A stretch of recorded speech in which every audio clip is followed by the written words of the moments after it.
How to format slots in Sony A7 IV. If you want to format, because Sony A7 IV actually has two slots, so one you can use a memory card, the other will have some SD card. Because there is two slots for it, you'll have two different storage systems.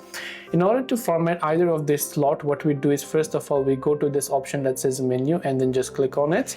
From menu you can see a couple of options, so you can just go to this shooting option, and from shooting you can see this option called media.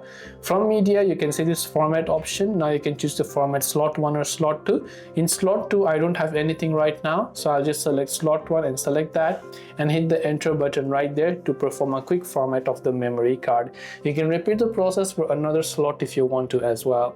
And this is how I can format slots. I hope this video pretty much helped you out, and if you have any further questions, feel free to also leave them down in the comments below. As always, thanks for watching till the very end of the tutorial, and see you soon in the next video.